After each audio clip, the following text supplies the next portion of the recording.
আসসালামু আলাইকুম। কেমন আছেন সবাই? আজকে শুরু করছি আমাদের শ্রীমঙ্গল ভ্রমণের গল্প। কোথায় যাচ্ছি? আমরা সবাই শ্রীমঙ্গল যাচ্ছি। আমাদের ট্যুর এখান থেকেই শুরু।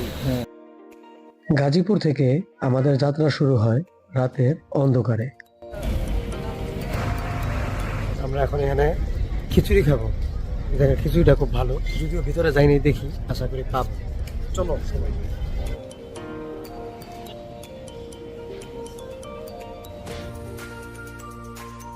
রিভিউ দেন। মামুন ভাইয়ের কি অবস্থা, দেখে কেমন লাগছে?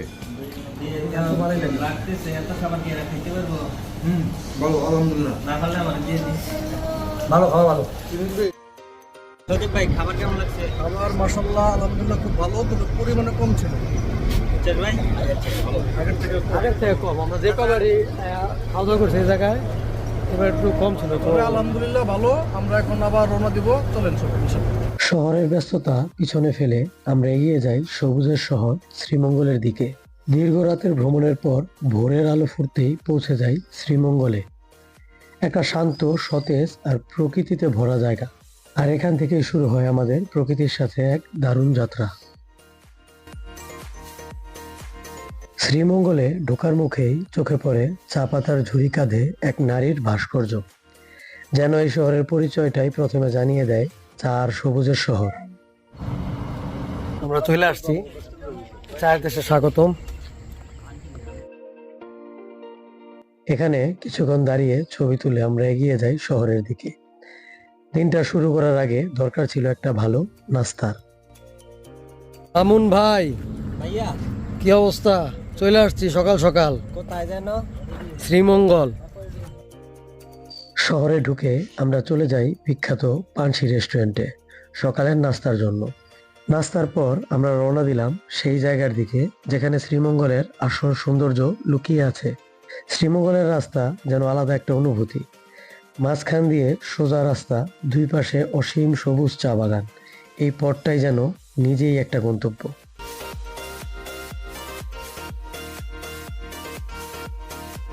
আমরা এখন দার্জিলিং টিলায় ঢুকে গেছি, যাচ্ছি সামনে দিকে। দেখি আর কি কি দেখা যায়, তবে খুবই সুন্দর।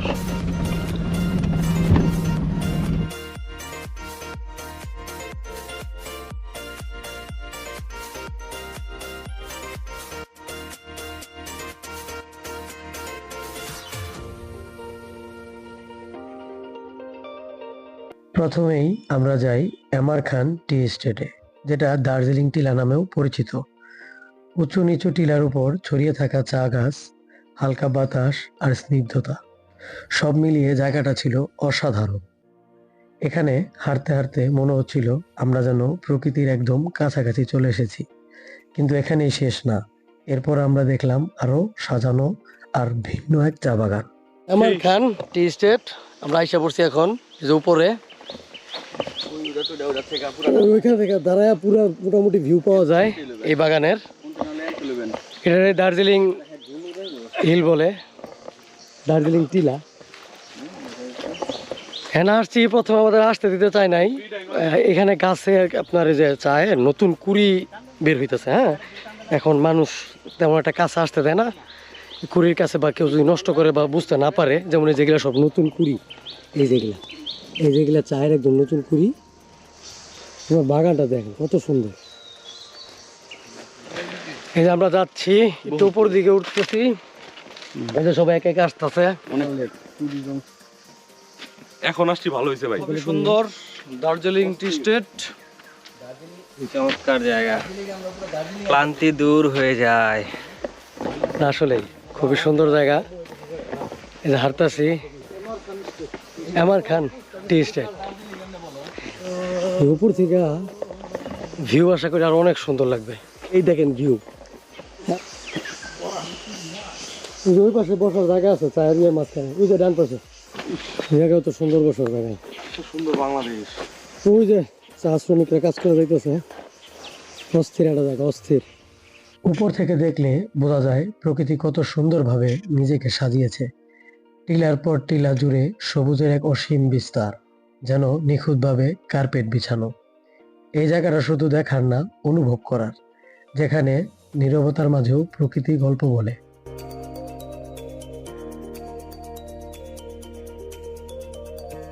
সবুজের পাহাড়ে লুকিয়ে আছে প্রকৃতির নীরব গল্প।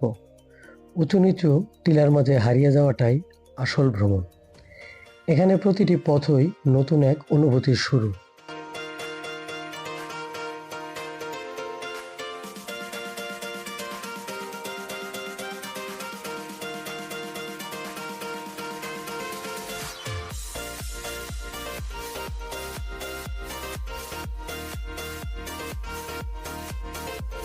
ভ্রমণ মানে শুধু যাওয়া না, নিজেকে নতুন করে খুঁজে পাওয়া।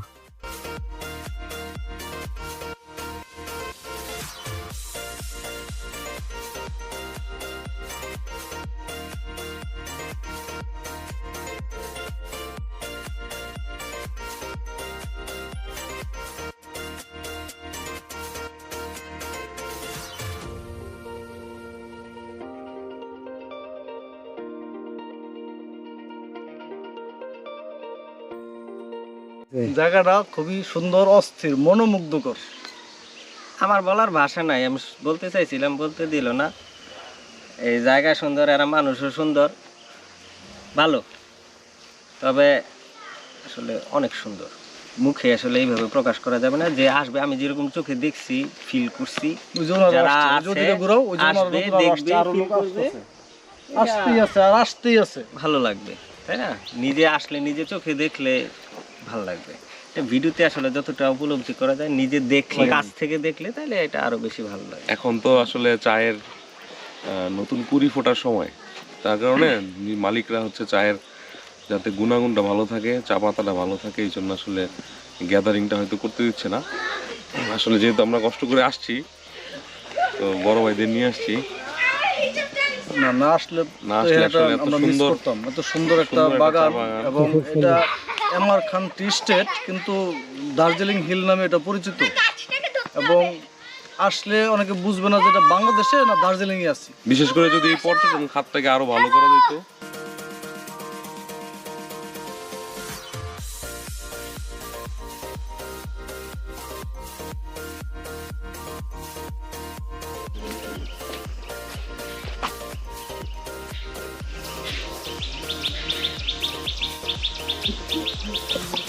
এখানে আসলাম, দেখলাম, ঘুরলাম।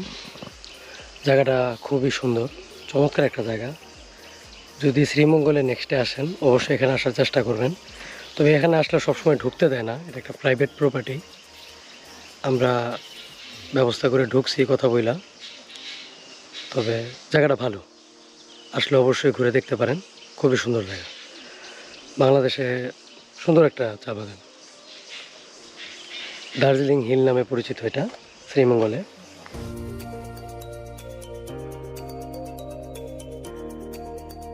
সবুজের মাঝে হারিয়ে যাওয়াটাই আসল শান্তি।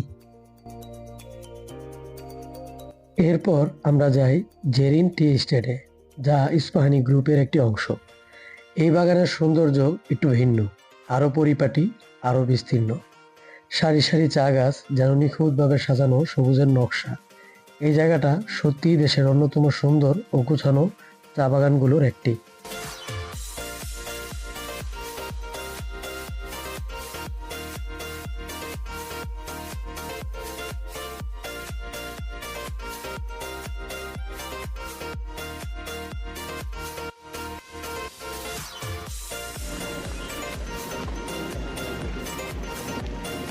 তবে বাংলাদেশের ইয়াতে তোর যে এটা একটু মোটামুটি। যে বড় ভাইরা আসছে, চা বাগান সম্বন্ধে আসলে জানতে চায়। হ্যাঁ, আচ্ছা, তো আমাদের বিভিন্ন আসলে ভুল ধারণা আছে চা বাগান সম্বন্ধে। তো বাইরে আসলে যেমন যেটা বলতেছিলাম, যে আমাদের আসলে অনেক মিথ আছে যে চা নাকি বাইরে চলে যায়। তো এই সম্বন্ধে কি ইয়া আছে, আইডিয়া? না, বাইরে চলে যায় বলতে মানে এখন আমাদের হয়েছে কি, আমাদের বাংলাদেশে যেরকম চায়ের চাহিদা আসলে বাংলাদেশে উৎপাদন করে এটা কুলানো যায় না। এখন হয়েছে কি যে অনেকে বলে যে একদম ভালো যেগুলো চা সেগুলো বাইরে চলে যায় আমাদের জন্য এটাই, কিন্তু এটা আগে এক সময় ছিল, তখন কিছু পরিমাণে যাইতো আর কি। কিন্তু এখন বর্তমানে যে বাংলাদেশের চাহিদাই অনেক। হ্যাঁ, কিন্তু চায়ের বিভিন্ন কোয়ালিটি আছে। হ্যাঁ, যে সব চাই আমাদের এখান থেকে কিন্তু ভালো চা হবে। হ্যাঁ, এই চা এটা যদি আমি নেই শুধু এই অংশটা, এটাতে হোয়াইট টি হবে। হ্যাঁ, এটা দিয়ে হোয়াইট টি, শুধু এই সুই অংশটা দিয়ে, এটা কিন্তু 10,000 টাকা শুধু কেজি। কুড়ি? হ্যাঁ, কুড়ি বলতে দুইটা পাতা একটি কুড়ি। এটা হচ্ছে বেস্ট চা আর কি ব্ল্যাক টির জন্য। হ্যাঁ, আর গ্রিন টি, এটাও গ্রিন টি করে, দুইটা পাতা একটি কুড়ি, এটা দিয়েও গ্রিন টি করা যায়। আর সবচেয়ে ভালো চা যদি বলি, দামি চা যদি বলি, যে আপনার হোয়াইট টি। হোয়াইট টি এই শুধু এই অংশটা পোষণ দিয়ে আপনার হোয়াইট টি হবে। বুঝতে পারছি। এই হলো অবস্থা। তার মানে যে এই যে কুড়িটা আছে, হ্যাঁ, মেন আমাদের পার্টটা হচ্ছে এটাই আর কি, দুইটা পাতা একটা করে, এটা হচ্ছে সবচেয়ে বেস্টটা। হ্যাঁ, কিন্তু সিজন আসলে এই বেস্টটা এটা ধরে রাখা যায় না, কারণ পাতি অনেক বড় হয়ে যায়। হ্যাঁ, যে 7 দিনে যে আমরা প্লাকিং রাউন্ড যে নিয়ে আসার চেষ্টা করি, এটা অবশ্য করা যায় না। পুরো বাগান ঘুরে আসতে আসতে দেখা যাচ্ছে এই পাতা অনেক বড় হয়ে যায়। হ্যাঁ, 1 হাত পাতি হয়ে যায়, কিন্তু তখন ওই কিছু করার থাকে না, ওটা নেওয়াই লাগে। হ্যাঁ, তো তখন কোয়ালিটি decrease হয়। ডিক্রিজ হয়। বুঝতে পারছি। কিন্তু এখন সিজনের প্রথম যে চা, এটা কিন্তু একদম ভালো চা। এখন যে চাটা এখন যে চাটা আসতেছে, এটা তো একদম ফার্স্ট রাউন্ডের চা আর কি, এটা খুব ভালো চা হবে। তার মানে যত ইম্যাচিউর হবে এই যে এই অংশটা, তত বেশি হচ্ছে এর মধ্যে দুইটা পাতা একটা করে আর কি। এর মধ্যে চায়ের কোয়ালিটিটা তত ভালো হবে। সফট হবে আর কি। এই যে নিচে পাতা কিন্তু শক্ত, অনেক সময় দেখা যাচ্ছে যেগুলো যখন শক্ত পাতা ওই নরম পাতার মধ্যে চলে যায়, তখন কোয়ালিটিটা খারাপ তা হয়। এর মধ্যে চায়ের মধ্যে আসলে থাকেটা কি, যে ইম্যাচিউর যে লিফটা, ক্যাফিনটা বেশি থাকে, ক্যাফিনটা বেশি থাকে। ক্যাফিনটা বেশি থাকে ওইগুলোতে। ক্যাফিনটা বেশি থাকে, যত ম্যাচিউর লিফ হবে তত ক্যাফিনটা কমতে থাকে। আমাদের উপরের দিকে অগ্রভাগে ক্যাফিনটা বেশি থাকে আর কি। অগ্রভাগে ক্যাফিন বেশি। যাক, আমরা জানতে পারলাম আসলে। আর আমরা এটাও জানতে পারলাম যে আসলে আমরা অনেক কিছু জানি, যে আমাদের চা মনে হয় আমরা ভালো চাটা পাই না, কিন্তু আসলে আমাদের যে চাহিদা, সেই তুলনায় আমাদের চায়ের যে যোগান আছে এটা আসলে কম, বরঞ্চ আমাদেরকে মনে হয় আরো আনতে ইম্পোর্ট করতে হয়।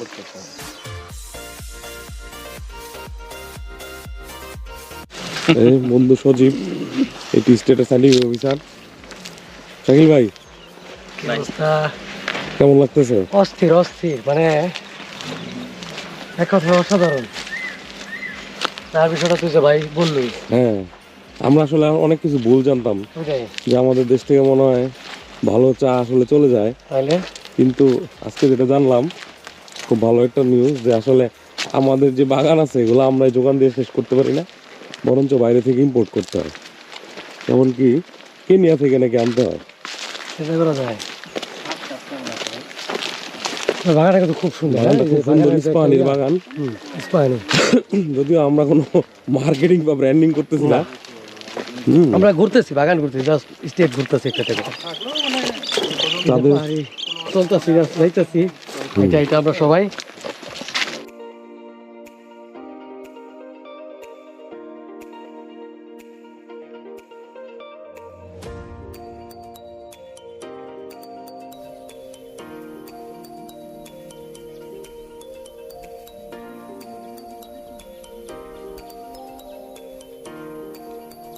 আমার ধারণা পানি লাগে প্রচুর, কিন্তু পানি আটকানো যাবে না।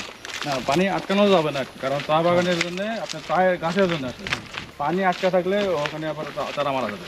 শুধু পানি লাগবে। পানি লাগবে, কিন্তু পানি আটকে থাকা যাবে না। ওইটাই যে অনেকগুলো জ্ঞান হইলো তো, তাই না? নতুন জ্ঞান হইলো, ধারণা হইলো। থাকবে এবং আপনার মানে পুরা যদি খোলা আচ্ছা, থাকে এই শেডটি যদি এই গাছ না লাগে, অন্য কোনো গাছ লাগান হবে। অন্য কোনো গাছ বলতে মানে এমন ভাবে বলে যে পার্শিয়াল শেড, যেটা আর কি একদম যেগুলো পাতা একদম বেশি বড় বড়, ওগুলা গাছ আবার লাগানো যাবে না, যেমন কাঁঠাল গাছ। হ্যাঁ, এই যদি একদম পুরাটা যদি ছায়া হয়ে যায়, ওই জায়গায় আবার চা হবে না। ধরেন ওই মেহগুনি টেহগুনি যে গাছগুলো আছে, এগুলো আপনি কিন্তু বেশি ঘন করে লাগালে কিন্তু ওই জায়গায় চা হবে না। না, দূরত্ব বজায় রেখে দ্রুত বাজারে তাহলে হবে। আর মানে এই গাছগুলো যে লাগাইতে হবে বিষয়টা এমন না। না, তবে এটা আপনার ওই লাগানোর জন্য প্রেফার করে কিছু জন্য যে তাড়াতাড়ি পাতাগুলো আপনার হচ্ছে মানে পার্শিয়াল শেডটা দেয় আর কি। হ্যাঁ, যে আপনার পুরা ছায়া দিয়ে রাখে না, কিছু কিছু জায়গা আপনার কিছু কিছু সময় আবার পাতা সব ধরে যাবে, কিছু আবার আপনার নিউট্রিশন সাপোর্ট দিচ্ছে আর কি, অর্গানিক ম্যাটার দিচ্ছে। এই সব ব্যাপারে বিবেচনা করে এইগুলো গাছ লাগানো হয়। হাঁটতেছি বাগান দিয়ে, ইসমানের একটা বাগান, অস্থির, এক কথায় অস্থির। আসলে যে কটা বাগানে যাইতেছি, প্রত্যেকটা বাগানে একটা থেকে আরেকটা সুন্দর, এবং প্রত্যেকটাই সুন্দর। মানে এই যে ভিউ, প্রত্যেকটার যে ভিউ একটার থেকে একটা সুন্দর, মানে কি বলবো, আসলে ভাষায় প্রকাশ করতে পারতেছি না, অনেক সুন্দর। চায়ের বাগান এমনিতেই ভালো লাগে, ভালো লাগার বিষয়, কারণ দেখতে সুন্দর, পরিবেশ সুন্দর, এবং আমরা খাই নিত্যদিন চা।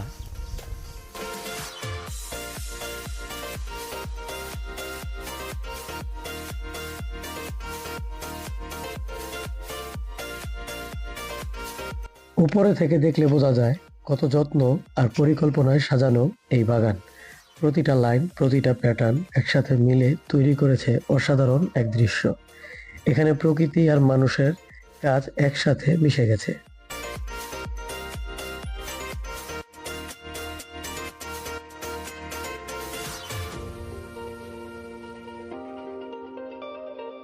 চা বাগানের সারি সারি সবুজ যেন প্রকৃতির নিখুঁত নকশা। যত দূর চোখ যায় শুধু শান্তি আর সবুজের বিস্তার। প্রকৃতি এখানে নিজের হাতে সাজিয়েছে সৌন্দর্যের ক্যানভাস।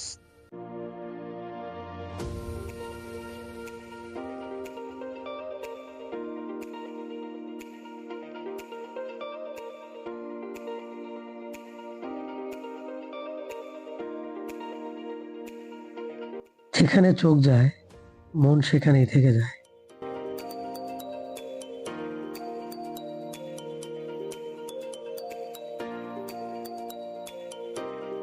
প্রকৃতি যতটা দেখি তার চেয়ে বেশি অনুভব করা যায়।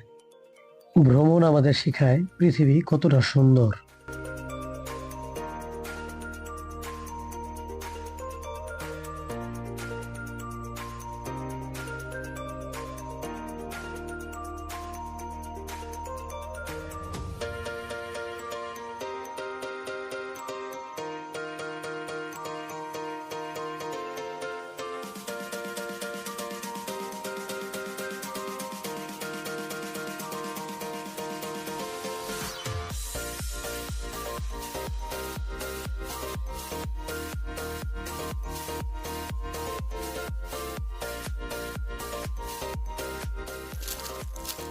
নীরবতার মাঝেও প্রকৃতি কথা বলে। প্রতিটি পথই এক একটা নতুন গল্পের শুরু।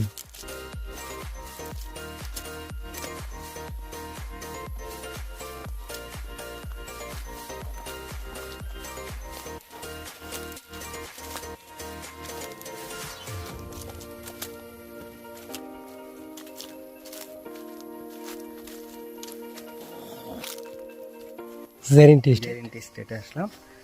চমৎকার জায়গা, সবুজে সবুজ একটা মানে বিশাল সমারোহ। চমৎকার জায়গা, আপনারা আসলে অবশ্যই ঘুরে যাবেন। এটা প্রাইভেট প্রপার্টি, সবার জন্য উন্মুক্ত না। আমরা বিশেষ পারমিশন নিয়ে এখানে আসছি, যদি সুযোগ হয় তাহলে আসবেন। অবশ্যই জায়গাটা খুবই সুন্দর। সে ঘুরে দেখবেন।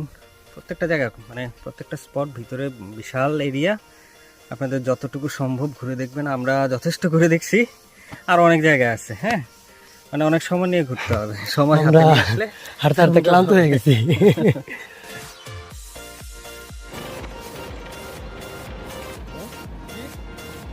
দুই বন্ধু করি ভালোই।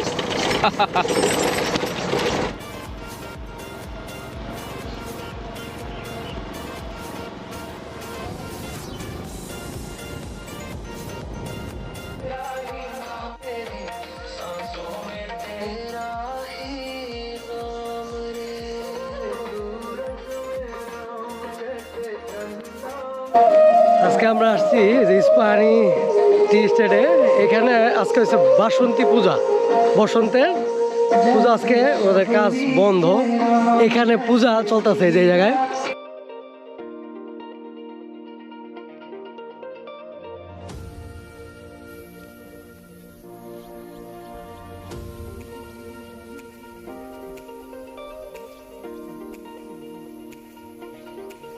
চা বাগান ঘুরে আমরা চলে যাই আমাদের বুক করা রিসোর্টে, Sreemangal tea resort and museum.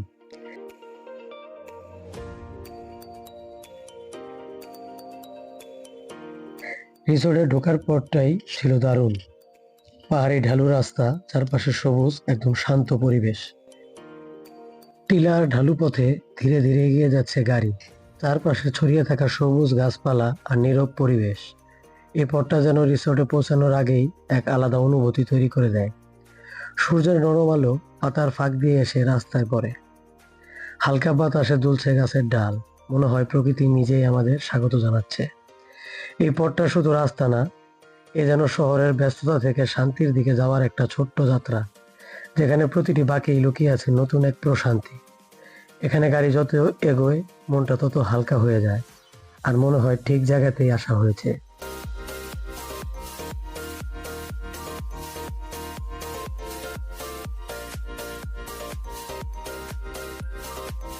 চলে আসছি আমরা। এর পরিবেশ অত্যাধিক সুন্দর, এটা আসলে আপনাদেরকে বইলা বোঝাইতে পারবো না। আসছি, ঘুরবো, এটা দেখাবো তো আপনাদের। এই রিসোর্টটা খুবই সুন্দর। এটা রিসিপশন, এই যে এখানে পুল। রিসোর্টে পৌঁছে দেখি আমাদের রুম তখনও প্রস্তুত হয়নি, তাই আমরা আগে একটু ফ্রেশ হওয়ার জন্য সুইমিং পুলে কিছু সময় কাটাই। এই যাত্রা এখানেই শেষ না, এর পরের গল্পটা আরো সুন্দর কিছু মুহূর্ত নিয়ে দেখা হবে পর্ব 2-এ।